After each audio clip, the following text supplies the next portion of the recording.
నమస్తే, నేను మీ వెంకట్. సంక్రాంతికి బాలయ్య బాబు సినిమా లేకుండా ఉండదేమో బహుశా. సంక్రాంతి సెంటిమెంట్ ఎక్కువ ఆయన కెరీర్లో. బ్లాక్ బస్టర్ హిట్స్లో చూస్తే సంక్రాంతికి వచ్చిన ఆల్మోస్ట్ 90% సక్సెస్ రేషియో ఉంటాయి.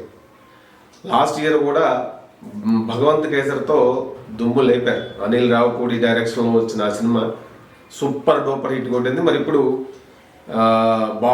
బాబీ కొల్లి డైరెక్షన్లో, మరి అంతకుముందు 2 years బ్యాక్ సంక్రాంతికి మెగాస్టార్ చిరంజీవితో ఆయన వాల్తేరు వీరయ్య చేసి ఆ పెద్ద స్టార్ హీరోతో చేస్తే మాస్ బొమ్మ ఎలా ఉంటుందో చూపించిండు. సూపర్ హిట్ కొట్టారు.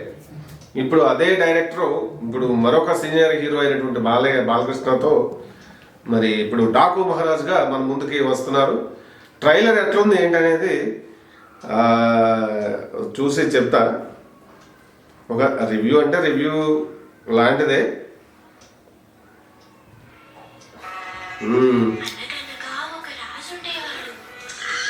జనరల్గా ట్రైలర్ అంటే సినిమా ఎలా ఉండబోతుంది అనేటువంటి ఒక చిన్న ఐడియా అంతే కదా.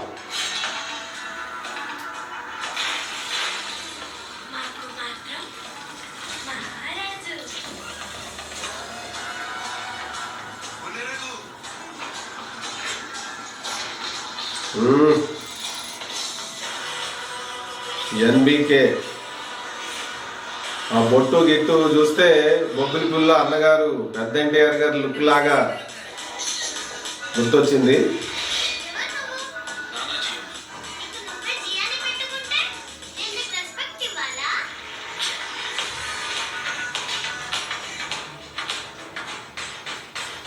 ఈ చిన్న పాపను పెట్టారు. బహుశా ఈ చిన్న పాప కూడా కనపడింది. అంటే భగవంత్ కేసరిలో సిమిలారిటీస్ ఎక్కువ కనపడుతున్నాయి ట్రైలర్లో చూస్తుంటే. అక్కడ కూడా పాప చుట్టే కథంతా నడుస్తుంది. ఆ పాపను కాపాడి మరి ఆ పాప తండ్రి ఇదిని నెరవేర్చడమే ఈయన లక్ష్యంగా ఉంటుంది.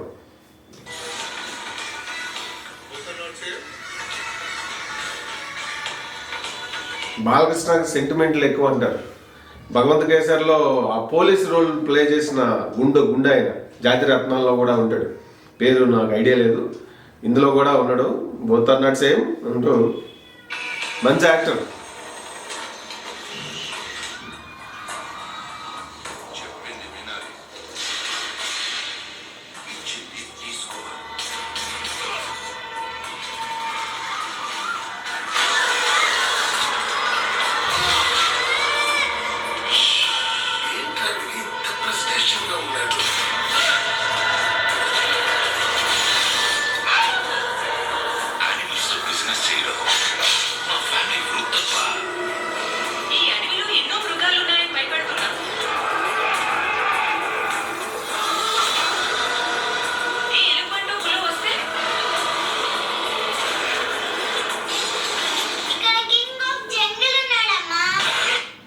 ఇది సినిమా మొత్తానికి ఏది హైలైట్ కాబోతుంది అనేది ఈ డైలాగే సినిమా ఎలా ఉండబోతుంది అంటానికి. అంటే అవుట్ అండ్ అవుట్ మాస్ ఇదిలో సినిమాని తయారు చేసినట్టుగా వండి వాడ్చినట్టుగా అర్థమైపోతుంది. ఆ పాప చెప్తుంది కదా, ఇక్కడ ఏదన్నా జంతువు అది ఇది వస్తే ఏంటి ఎట్లా అంటే తల్లి అంటే ఆ పాప ఇక్కడ కింగ్ ఆఫ్ జంగిల్ ఉన్నాడమ్మా అంటున్నాడు. ఇంకా మనకి అంటే విలన్ రోల్లో చాలా పవర్ఫుల్గా ఇది చేసినట్టుగానే కనిపిస్తూ ఉంది. ఇంకా అవన్నీ సినిమాలో మనకు అంటే సంక్రాంతి పండగ మంచి మూడ్ ఉంటుంది. మిగిలిన అంటే ఒక పాజిటివ్ వైపు సినిమాలో స్టోరీ పరంగా కొంచెం బాగుంటే ఆడియన్స్ పెద్ద హీరోల సినిమాలని సూపర్ హిట్ చేసేస్తారు. సంక్రాంతికి కథలో బాగా ఇంకా శక్తి ఉంటే దాన్ని బ్లాక్ బస్టర్ హిట్ చేస్తారు. ఓవరాల్గా కథ అనేది అసలు ఉండాలి, లేకపోతే మాత్రం కష్టం అవుతుంది. కానీ ఇది విజువల్స్ పరంగా ఆది పరంగా చూసినప్పుడు కేజీఎఫ్ సలారు ఆ థీమ్ లైటింగ్ అవన్నీ అవి అట్లా కనపడుతుంది. భగవంత్ కేసరి లక్షణాలు కూడా కనపడ్డాయి. అయినప్పటికీ కథను ఎంత గొప్పగా చెప్పాడు, ఎంత ఇదిగా డైరెక్టర్ చెప్పగలిగాడు అనే దాని మీదే అది cinema super hit range depend అయి ఉంటుంది. బాగానే చెప్పారు అనిపిస్తూ ఉంది. బాలకృష్ణ 2 రోల్స్ డబల్ రోల్ ఉందేమో అనిపిస్తుంది. ఒకటి అంటే పోలీస్ ఆఫీసరో లేదంటే ఇంకోటో డాకు అంటే జనరల్గా ఒక నెగిటివ్ సెన్స్లో వాడతాం. అందుకే ప్రారంభంలోనే గిట్టని వాళ్ళు డాకు అంటారు, మేము మాత్రం మహారాజు అంటామని చెప్పి ఒక పాప నెరేట్ చేసింది వాయిస్లో. సో గుడ్ అండ్ బ్యాడ్ అన్నమాట. కొంతమందికి గుడ్, కొంతమందికి బ్యాడ్. అదే సినిమాలో బాలయ్య బాబు క్యారెక్టరైజేషన్గా మనకి కనబడుతుంది. కెమెరా వర్క్ కానీ మిగిలిన టెక్నికల్ విభాగాల వర్క్ అంతా కూడా బాగానే ఉన్నట్టుగా ఉంది.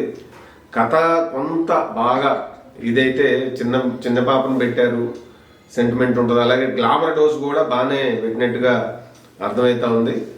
సో మొత్తం మీద అయితే బాలకృష్ణ అనే ఆడియన్స్ ఈ వయసులో ఎట్లా చూడాలనుకుంటారు అంటే ఒక కమర్షియల్ మూవీలో అట్లా ఆ ఎలిమెంట్స్ అన్ని బాగా దమ్ బిర్యానీ లాగా ఘాటుగా తయారు చేసి సంక్రాంతికి వడ్డించబోతున్నారు డైరెక్టర్ అండ్ ప్రొడ్యూసర్ నాగవంశీ గారు అనేది అర్థమవుతుంది. ఓవరాల్గా అయితే ట్రైలర్ మాత్రం ఒక చాలా పాజిటివ్ వైబ్ని క్రియేట్ చేసినట్టుగా అనిపించింది నాకు. సినిమా కథ పరంగా మాత్రం విజువల్స్ అది ఆ కథలో కొత్తదనం అన్నట్టుగా ఏం ఫీల్ అయితే రాలేదు, కానీ బాలకృష్ణ క్యారెక్టరైజేషన్ మాస్ ఆడియన్స్ ఆయన్ని ఎలా ఇష్టపడతారు అనేది బాగా దృష్టిలో పెట్టుకొని డైరెక్టర్ బాబీ చెక్కినట్లుగా అనిపించింది. మరి ఎంత బాగా చెక్కారు ఏంటి అనేది మొత్తం సినిమా విడుదలైన తర్వాత 12వ తారీఖున రిలీజ్ అవుతుంది. మరి చూద్దాం, let's wait and see. Overall అయితే ట్రైలర్ మాత్రం సినిమా ఒక రేంజ్లో ఉండబోతుంది, ఆడియన్స్ ఎక్స్పెక్టేషన్స్కి మించి ఉండబోతుంది అనేటువంటి ఒక ఫీల్ని ఇచ్చింది.